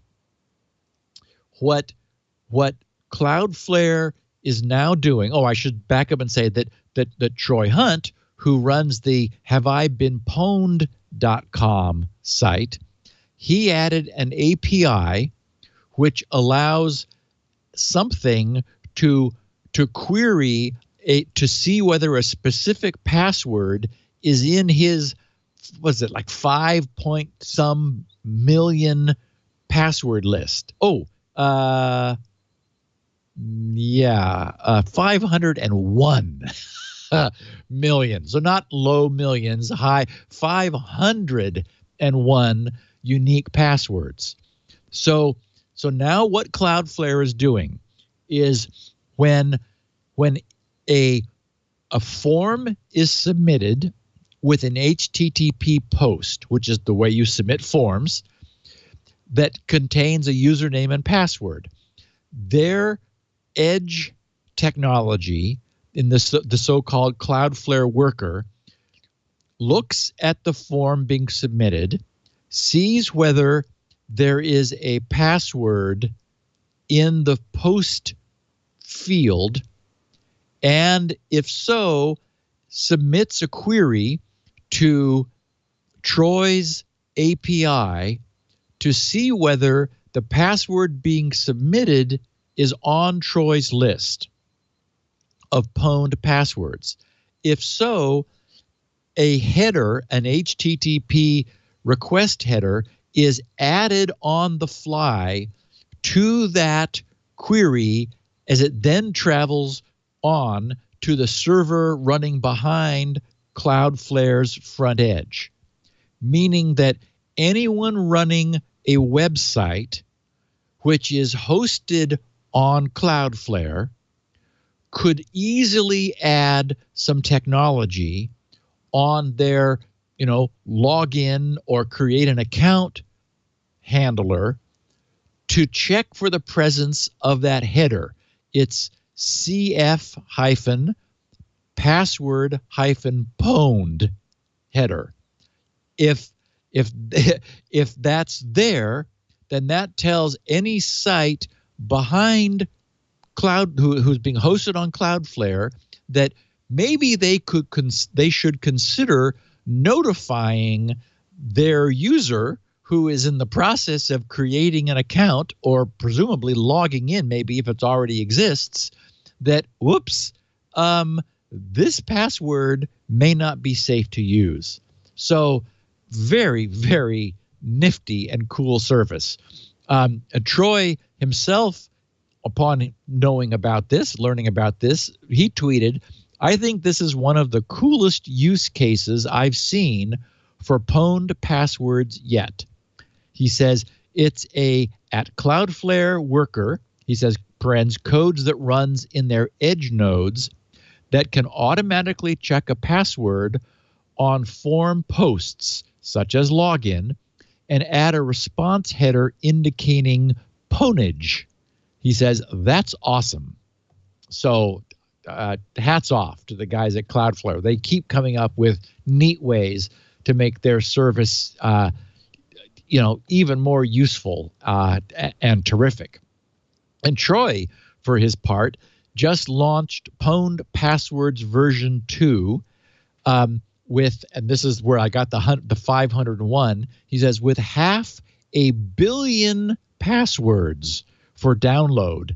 He actually does offer a torrent, and he asks people to please use the torrent. It's hosted by Cloudflare. So if you download this thing, I remember it's like 8 gigs. So if everybody individually downloads the 8 gig file, that's a load on Cloudflare's bandwidth. So he says, please use the torrent if you can. So last Thursday, in a long and wonderfully detailed posting, and for anyone who's interested, I've got the link in the show notes, but you can just also Google the phrase Troy Hunt : I've just launched Pwned Passwords V2, and that'll take you to his page. For anyone who's interested in this topic, I'm not going to go into it in detail. He wrote this fantastic, lengthy sort of update on the whole world of this password pwnage and what he's been doing with it, and the service he offers, and the statistics, all kinds of really interesting and cool statistics that he's collected over time. I grabbed one paragraph from that. He wrote, in total, there were 3,033,800 858,815 occurrences of those 501,636,804 unique passwords. So again, a little over 3 billion occurrences of those 500 plus million unique passwords. He says, in other words, on average, each password appeared 6 times across various data breaches. In some cases, the same password appeared many times in the one incident, often thousands of times, because that's how many people choose the same damn password, he wrote. So obviously, and hopefully this is just historically, because we should all now be using random gibberish passwords. People don't. But so what he's got is really interesting statistics. He's done a cross correlation of password reuse across breaches. And as he said, on average, each password appeared 6 times across various data breaches. And in some cases, thousands of times, not because, well, it couldn't be thousands of users because you've only got, one user at most per breach. So lots of password reuse. Anyway, so cool service from Cloudflare, and again a neat service from Have I Been Pwned. And remember that haveibeenpwned.com allows you to safely put your actual password, yours, into the Have I Been Pwned web page. It is SHA-1 salted and hashed by JavaScript running in your browser. So that password is immediately encrypted, essentially hashed, well enough. And Troy defends his use of SHA-1, which is plenty strong for this application. So it is salted and hashed, sent to him, where it is then securely compared against this 500 million previously disclosed passwords, so you can securely check whether your password has leaked in any of these known breaches in the past. So very, very cool stuff. As I mentioned at the top, someone tweeting as very stable genius tweeted to both, sent to both me and to you, Leo. He said, D-bold. It's not D-bold. D-bold. It's spelled D-I-E. D-bold. Yes. And anyway, sure, I was glad to like get that correction. Guy-bold to me, but not D-bold. He says, glad. As a former employee who has written you several times over the years with this same request, please, I beg you, please. This is where we're not sure that it was a good thing for Twitter to expand the length of tweets, but stop making me cringe every time the name is mispronounced. Smiley face. Joe. Love the podcasts. Right. No, Guaijo. I'm glad to get the correction because I want to say it right too. And I actually, it's like GIF and GIF. I say it both ways to cover my bases. Yeah, so I now know it's D-bold. And please perk up when you see me stomp on it again. I'm sure that our very stable genius will. But anyway, I will do my best. Steve is a D-bold. very D-bold. Why did they spell it Diebold if they wanted people to pronounce it Diebold? Probably somebody's I'm name. sure some guy's name. Yeah. And Michael Horowitz, who writes the defensive computing column and has a great site about router configuration, added, this is also in errata. He said, Steve, what you said on the last Security Now about DNS servers was not the whole story. Remember, I was answering the question about whether if you configured your DNS in your router and differently in your computer, who won the war? And I stated that by default, obtain IP address automatically and obtain DNS servers automatically was what computers did. So if you changed what was being sent in your router, then that's what everybody would use. But I said you could override that by manually inputting an IP address and or DNS servers in your computer. So Michael corrects me. He says peplink routers can override all DNS requests from devices connected to their routers. In this case, you will use, he has in all caps, you will use the DNS servers in the router, not those hard-coded in your computer. From the perspective of the router, it's easy. He says, just look for outgoing port 53 traffic. And of course, he's correct. It's UDP. It's unencrypted. It is instantly easy to find. It's going to be a port 53 query. And so you simply rewrite the destination IP in the packet as it's transiting from the LAN to the WAN outbound, and the router wins in that case.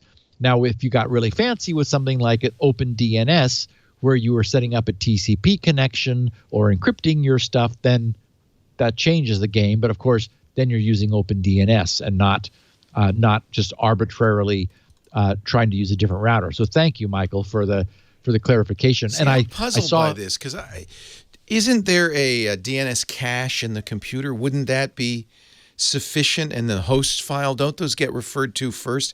And if they come up with a response, doesn't the computer just stop? Well, yes, but if folks say, so the host file is static, and if you do put things in there, it absolutely wins. That wins. And a cache wins. If it's in the cache, it's going to win, right? But the cache is always started from scratch. When you reboot. When you reboot. But I think it's important because if... It also times out. Ah, okay. Yeah, because all DNS will drain over time.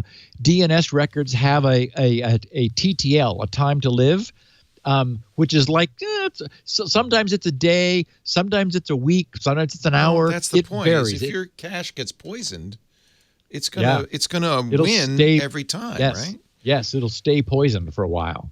Yes. Okay. So I mean, I set it in my router, of course. Yes. And I think if you set in the router, barring that, a host file or cache poisoning, well, but then, the computer setting isn't going to make any difference if you have that kind of router.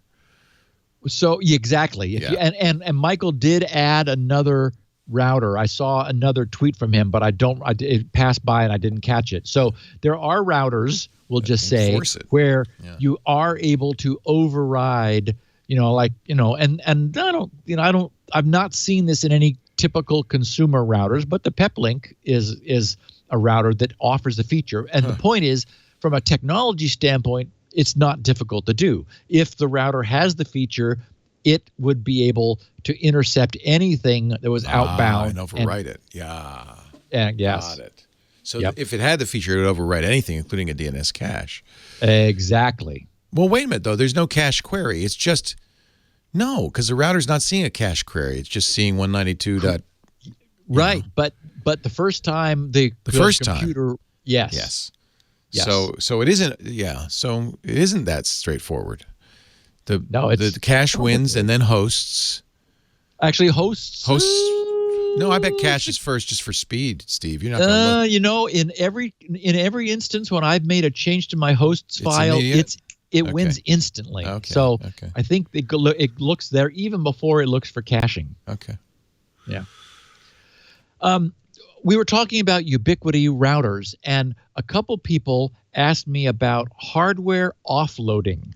And so I wanted to talk about that just because it's something we've never discussed on this podcast. And I have a link to a really nice page about it on the Ubiquiti site for anyone who is interested.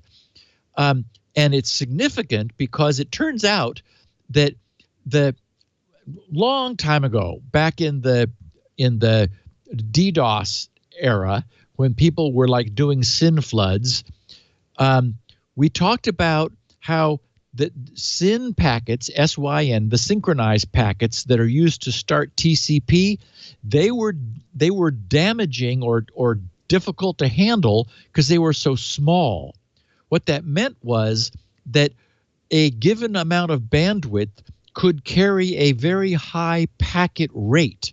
And so it was oftentimes the per packet handling capability that was the limiting factor. So a router that could handle, say, 100 megs of legitimate data could be brought to its knees by much less bandwidth of pure little tiny 60-byte SYN packets because they were so small. That is, there were things that the router did per packet, and if the packets were tiny, many more of them could be sent per unit of time than legitimate regular data-bearing packets.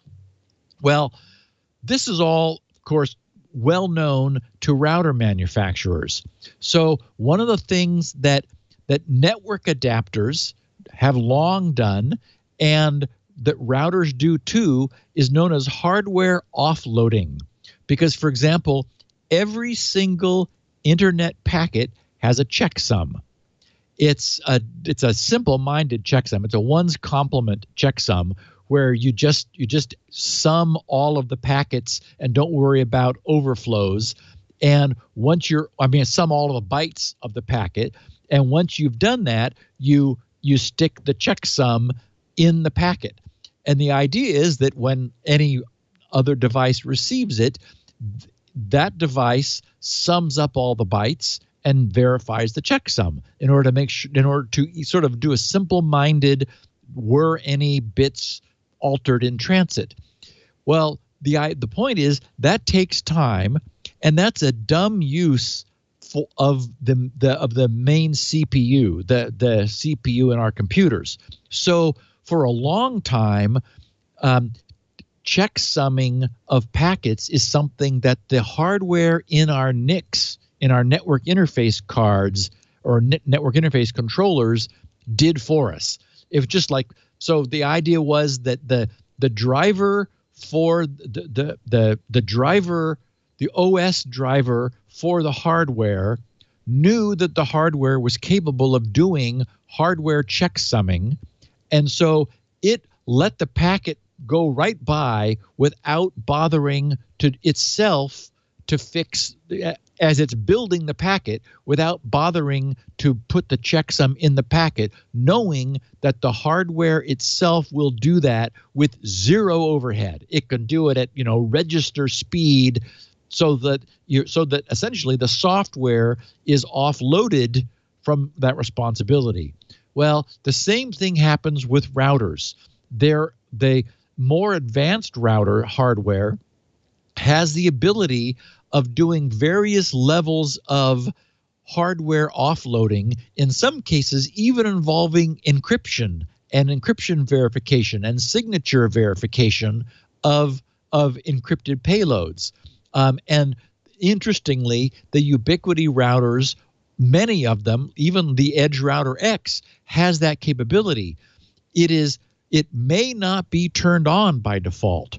So last week we were talking about a router where the throughput that was measured was, I think it was down in the 400 megabits, and for a given router, and when that listener of ours switched routers to a beefier router, they were able to get right up near the 1 gig that they believed their router that their connection was able to handle. I did see in this documentation, and again, if you're running a Ubiquiti Edge router that we've talked about, you might want to check out this link. Probably you could Google Edge Router Hardware Offloading Explained, and I would bet that Google will take you to the Ubiquiti page, which is very comprehensive. But they have in their firmware the ability to turn on hardware offloading, and everybody will get a substantial benefit if that's done. Why is that not on by default? Because their page does say that their firmware is a little skittish about it for some reason, and so they if there's any compatibility problem created, they want to make sure that users can like say, "Oops, whatever I did, that just broke something," and so they're able to back out of it. I have to try this because a couple of things on the Edge Router X. One, somebody in the chat room says it does support that peplink thing that we were talking about of enforcing DNS. Interesting. And I really do like that little router. It is a kick butt little router. Thank you, Web9462. And I think Neo said pfSense will also do that, of course. Yeah, not surprisingly. If pfSense didn't, I'd be shocked. I actually took my Edge Router X out of service because I was noticing periodic, very brief dropouts of internet access. They were just going away.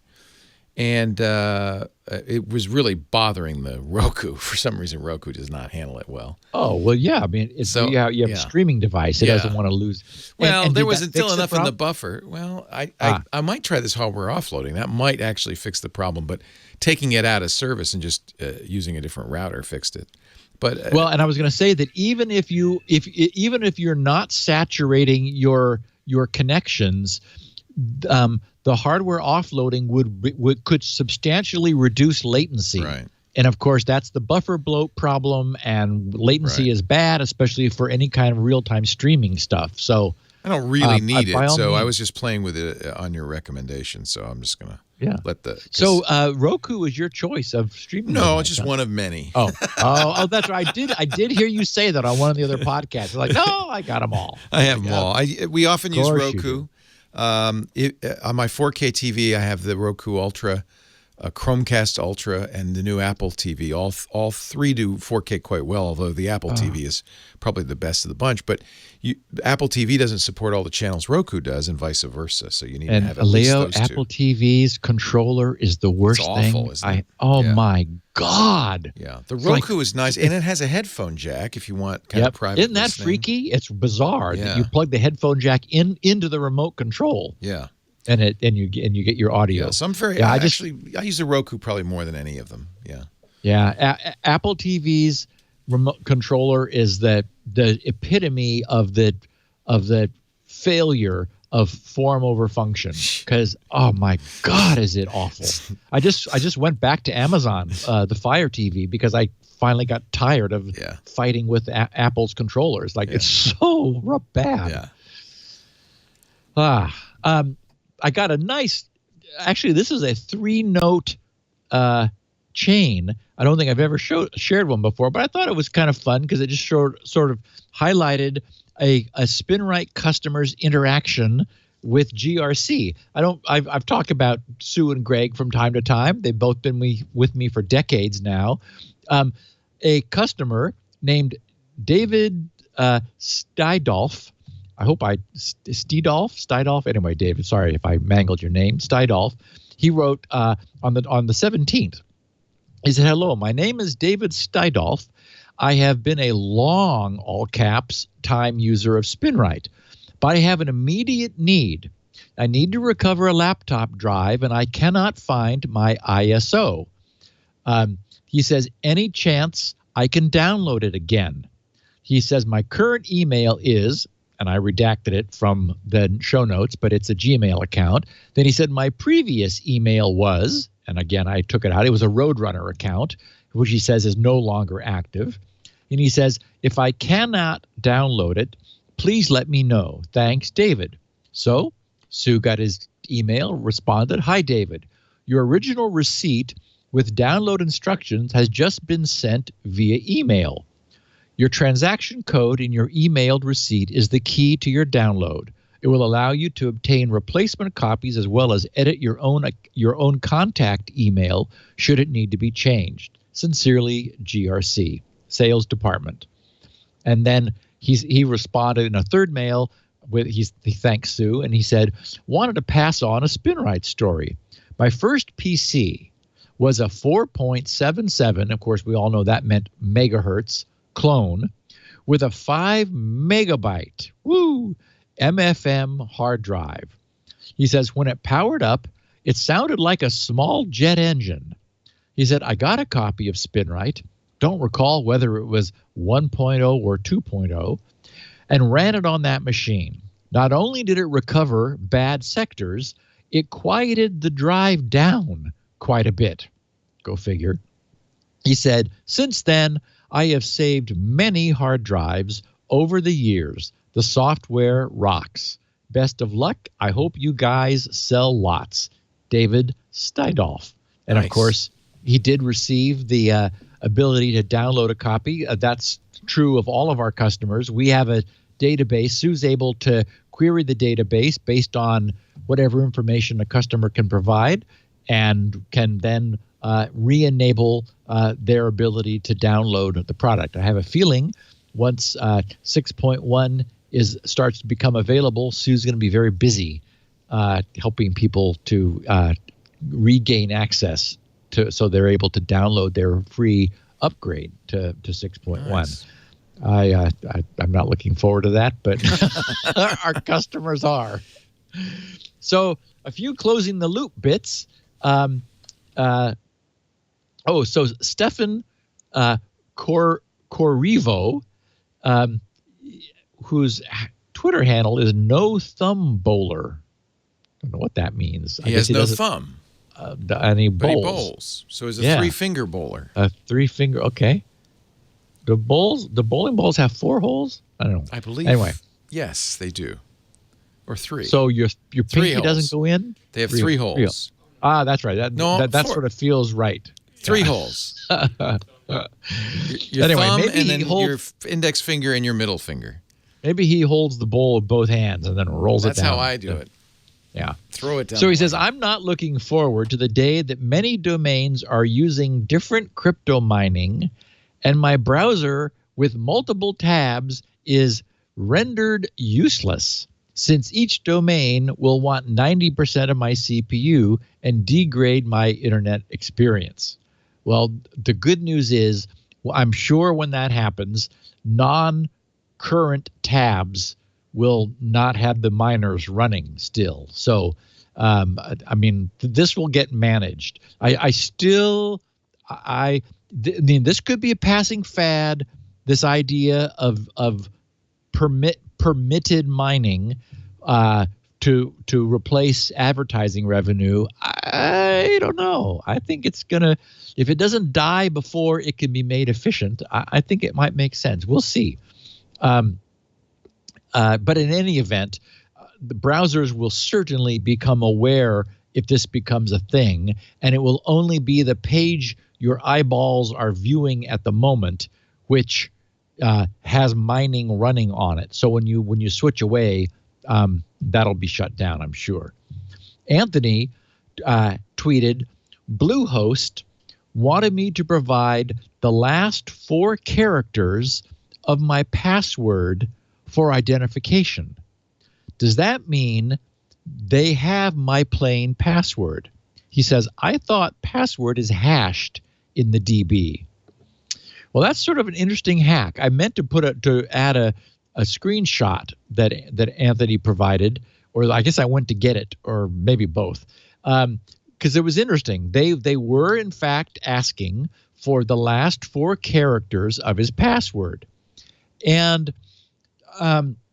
this could be done securely.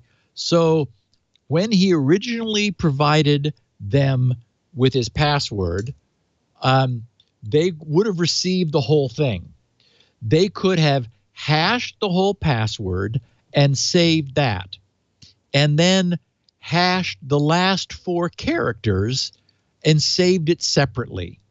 So they've got 2 hashes. They've got the full password hash, and they have a little verification hash stored separately.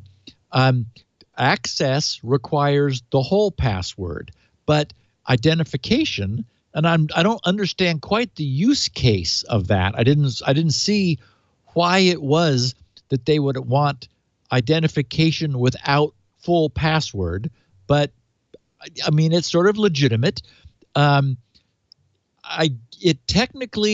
It could weaken the whole system because a bad guy could separately attempt to guess just the last 4 characters. As we know, there are many fewer possibilities to guess in just 4 characters.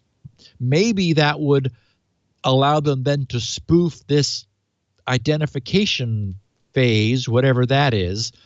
Maybe that wouldn't be password recovery. Anyway, I don't know why they would want that, but it could potentially then give an attacker a bit of a leg up, because then they could separately verify a piece of the password from the whole, and then have those 4 removed from the whole, although they still wouldn't know what the whole was and would then have to guess that. So an interesting hack, but it does not mean, to answer Anthony's question, that the whole thing would have to be stored in the clear. It could have just been set up that way in the beginning. They say the last 4 characters when they were hashing the whole thing. I kind of like that idea, actually, because it kind of splits the baby. You get a way of verifying without them knowing the full password. Yep. And for what it's worth, Squirrel has that built in too. Oh, really? We call it the quick pass. The idea being that the first time you sit down at your computer, you need to enter your whole password in order to decrypt your identity. But then it immediately re-encrypts your identity using just the first 4 characters.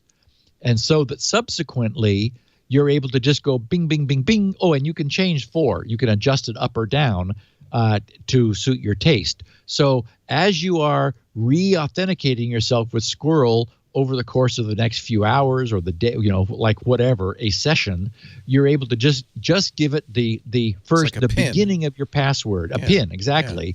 Yeah. And it there very quickly says, okay, it's still him. But if you miss, that is, you can't guess wrong once. You don't get those first 4 right. The first thing Squirrel does is wipe that hint data out of RAM and then says, oops, you're going to have to reprove your identity. But that's just entering your whole password in order to say, oops, sorry, I was just a typo. But sort of a nice trade-off of convenience and security, I think. One that we haven't seen before, except, these guys are doing it for something, which is kind of cool too. Stephen Pickering says, hey, Steve, I'm in the market for a new Mac, but I hate the idea of buying a new computer that has a patch on its CPU for Meltdown and Spectre, which from my understanding hampers performance. Is mine a valid reticence? Thanks. You're the best. And he also included at Leo Laporte in the tweet. So, okay, so it's probably the case that until a next generation processor with this updated microcode is shipped from Intel, that all existing processors will be patched. And, the design pipeline is years long. So it may be 2, 3, 4 years before or maybe they would be able to update a processor that already in manufacturing. I don't know. But so you could imagine they could retrofit patched firmware for existing currently manufactured chips so that they start carrying the patch themselves. But it's not the patch, and this is the key, not the patch that hampers performance.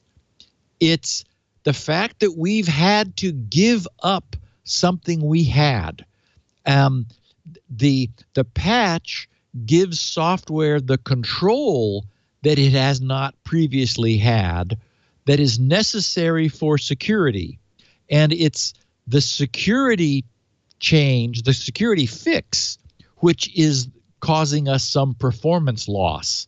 So essentially, until recently, and this is why I don't hold Intel responsible. I mean, the whole industry has been benefiting from the fact that we were doing something, and we meaning everyone, all processors, the entire computing industry has been doing something that wasn't technically secure in getting a big performance win in trade.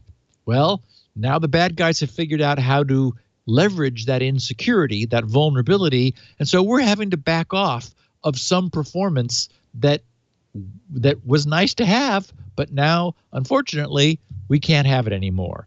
So future processors will incorporate the patch, and software will use that in order to throttle performance a little bit in the name of security. But we were sort of getting away with something for a long time that, that was fine until until the academic researchers said, whoopsie, actually it was Google's Project Zero, said, Intel, we can read RAM in other processes. Did you know that? Apple says that benchmarks show almost, or let's see the exact, no measurable performance reduction for their Meltdown mitigations. They did the Spectre mitigations in Safari, and on two Safari benchmarks, on browser benchmarks, one has no measurable impact, one has less than 2.5%. That's the Jetstream benchmark. So good. I don't think you're missing a whole lot on a modern Mac, and that's the point. In fact, they aren't even fixing the older Macs. I think they're just going to let those go, because that's where you'd take a big hit. Right. And by the way, it's not just Macs, it's any PC. I mean, I think you'd have some reticence on any PC, any modern PC, right? Yes. But I think Apple's done a good job, and it sounds like at least they don't believe it's much of a hit.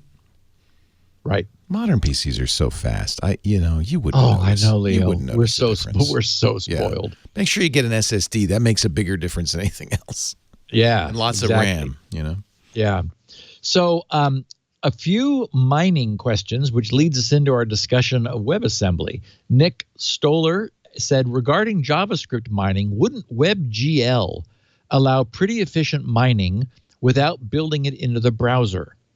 And I'll respond to that because that's, well, in fact, then Michael, who tweets from Krabby127, said, on Security Now, you keep mentioning how browser-based mining are currently terrible because JavaScript is inefficient. What about WebGL? That leverages the GPU directly. Love the show.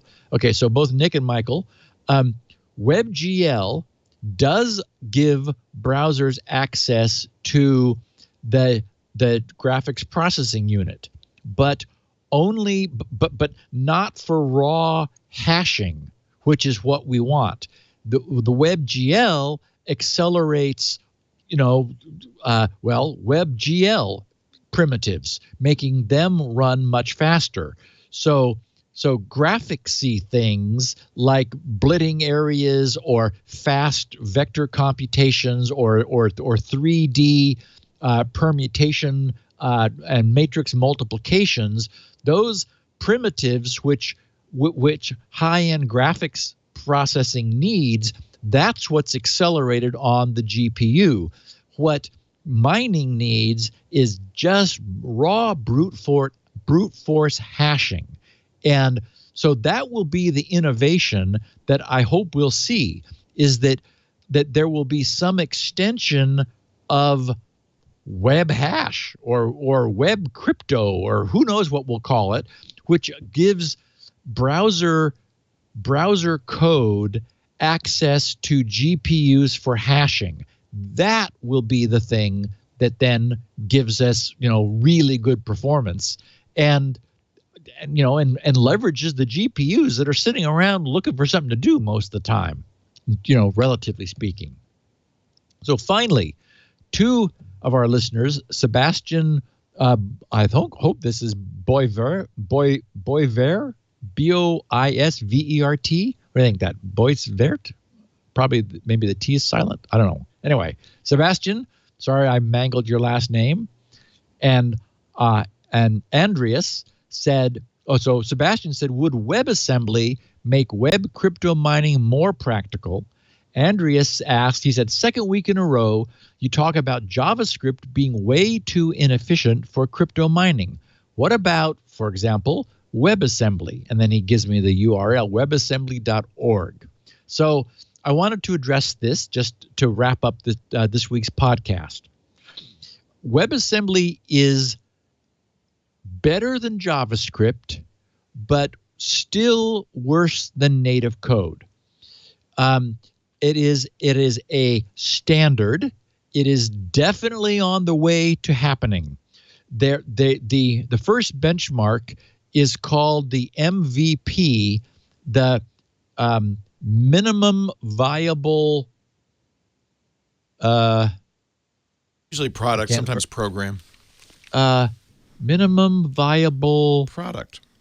Yeah, but protocol. I can't remember what P stood for in this case. MVP of WebAssembly. Yeah. Anyway, okay. Protocol. Anyway, it's very commonly used in startups. Just the minimum viable product. Right. Yeah. So what they're doing is they're So WebAssembly, and Leo, you'll connect to this because I know you've always been interested in stack machines like Forth is. WebAssembly is a stack-based virtual machine. So it is not that there was the experiment that we talked about a few years ago that Google did where they were using a restricted subset of Intel assembly language, or Intel machine language, actually, which they had managed through an amazing amount of work. I mean, I was so in awe where they were sort of able to sandbox native Intel code and arrange to keep it from doing anything dangerous. Well, that was cool because it was then running on the bare metal. I mean, it was actually native code. Well, the problem is it was also Intel chip specific. And in this day and age, while Intel is the current leader, as we know, ARM is on the rise. ARM isn't going away. And so it didn't make sense to standardize on a single manufacturer's native code. So what WebAssembly is it is a binary format, meaning that it is binary code that is downloaded. It also has a assembly code looking text format, and it is executable in web pages. It's becoming universally supported.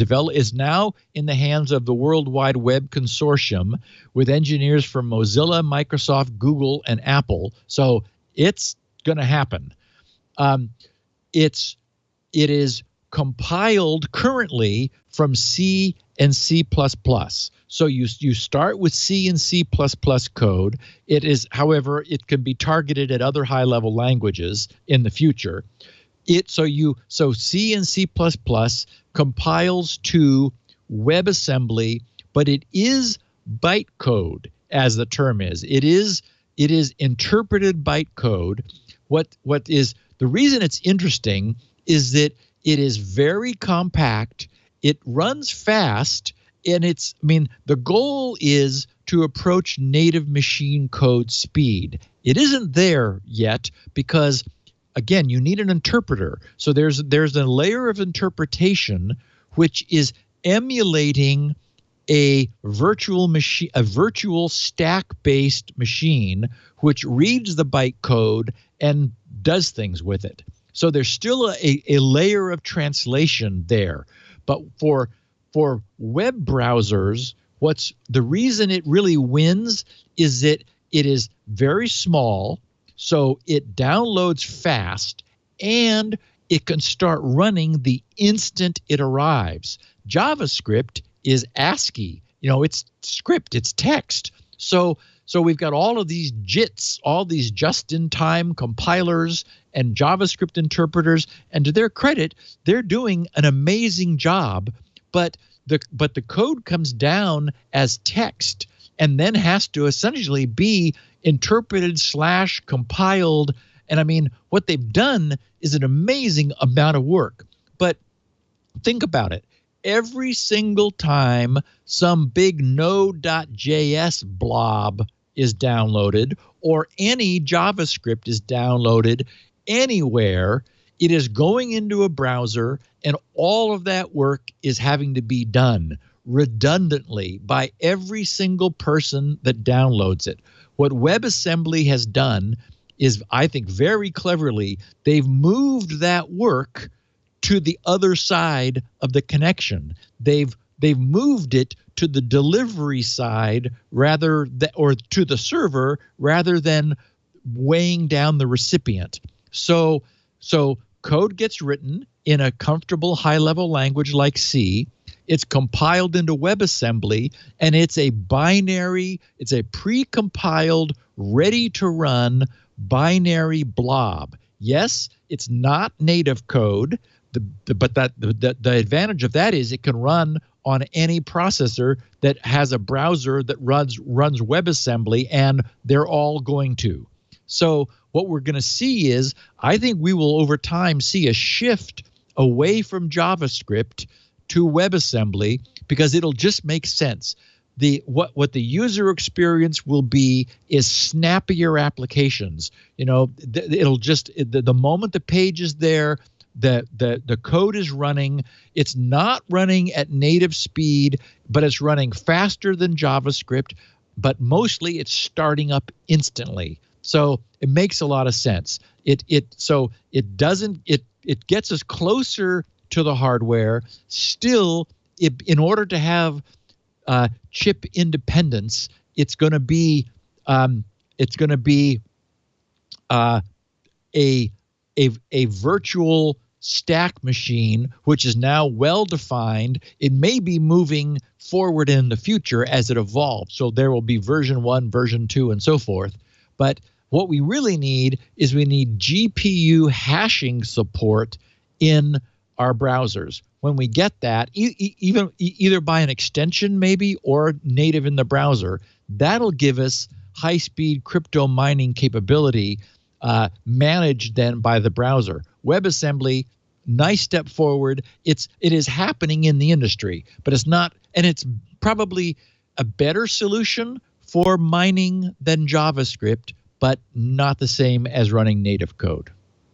So that's the tune-up on WebAssembly. We haven't really talked about it much. We talked about it once before, but it's moving forward, and it's going to end up becoming a substantial. I mean, I think it's going to largely replace JavaScript in the future because it just makes sense. And it's server side, not client side. Correct. And so like for right now with JavaScript, everybody who downloads a page with JavaScript has to essentially compile it, and in order to run it, it makes much more sense to do that once. Like for the web developers to do that once, and then just offer a much smaller pre-compiled binary, which downloads and then just drops in, and it's ready to run on the WebAssembly virtual machine, essentially. Very cool. Interesting idea. And you can find out more about it. They have a webassembly.org page. Yep. Where they describe the MVP, minimum viable product, is what they've got. Okay, perfect. Thank you. It was the first, conceptual version of it. Yep. And that was the tank game. If you were watching on video, I was playing as written in WebAssembly, and it was pretty snappy using WebGL. Oh, very cool. Yeah. Neat. Yeah.